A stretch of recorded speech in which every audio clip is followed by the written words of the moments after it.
Congratulations, you just passed your driver's knowledge test and have obtained your learner's permit. Today's demonstration is going to be on how to fill out the driver's logbook correctly. This is Jerry, and this is another edition of the MADS files. When you get your logbook, the RMS issues you a learner's driver's logbook. It gives you a hard copy.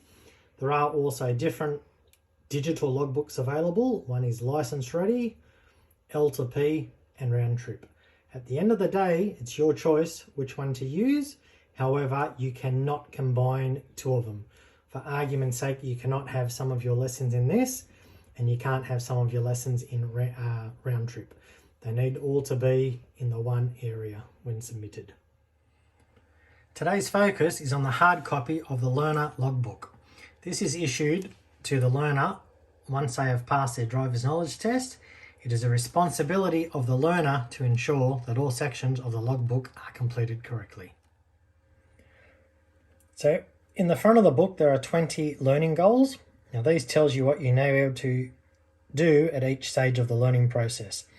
They are arranged in a logical sequence starting from the most basic control skills to the more complex traffic and hazard perception skills, and finally to gaining more experience in as many different simulations as possible. For example, driving at night and bad weather. We'll go through the going through the front of the book. Lesson 1 is preparing to drive. Lesson 2 is vehicle controls. Lesson 3 is moving off and stopping. Lesson 4 is steering.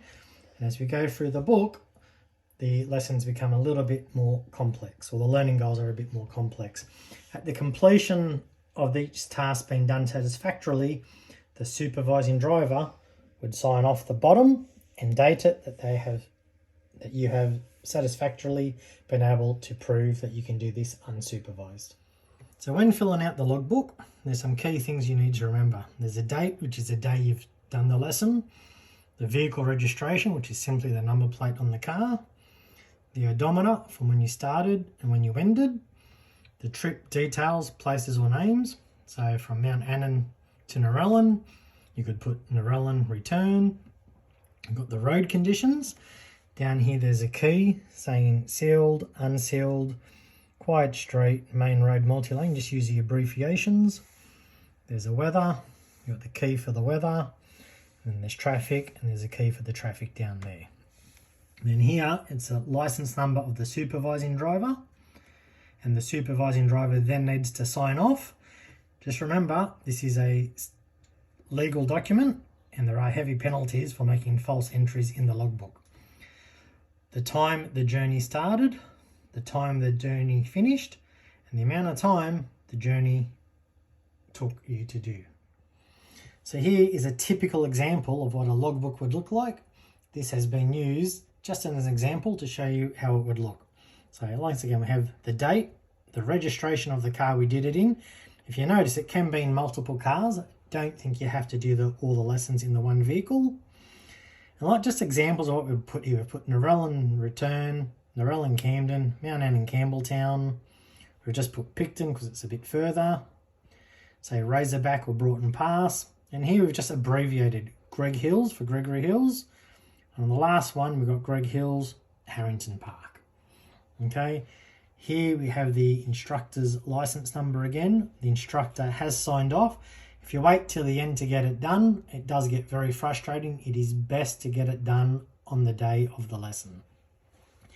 Here we have the start-finish times. I'm going to explain to you a bit more about this with the bonus hours.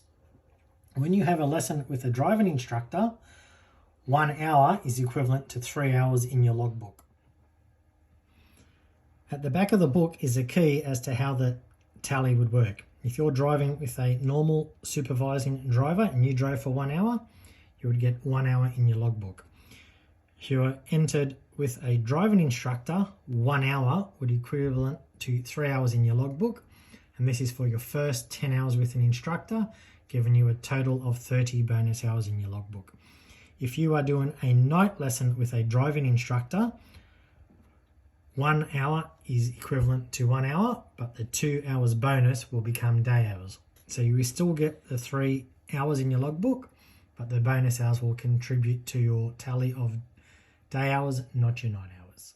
So here is an example of a night lesson with a driving instructor, where you get your 1-for-1 night hour and your 2 bonus hours.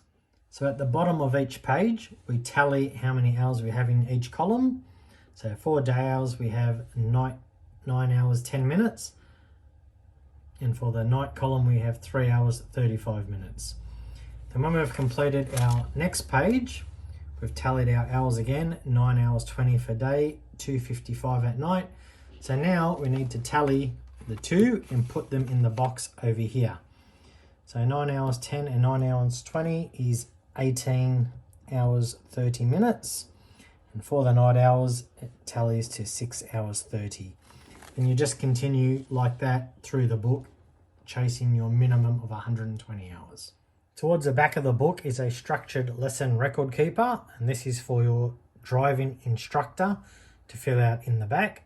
You don't have to concern yourself too much what's been written in there, but just make sure they do fill it out so you do have a record of your bonus hours. And when we go one page back, once your 120 hours are complete, there's a legal statutory documentation you have to fill out at the back. The first part is for the learner to sign their license number and the date all the hours were complete. The other is to be done by the supervising driver. Now this doesn't necessarily mean your driving instructor, but whoever's done the most hours with you. Just to reiterate, all logs have to be done in pen. Do not use pencil, as this is not accepted. So there you go, folks, a brief overview on how to fill out the book correctly. Knowing that it is done correctly will help you face the challenges on the big day a bit more confidently. Stay safe. Thanks for watching. This is Jerry in another edition of the Mads Files.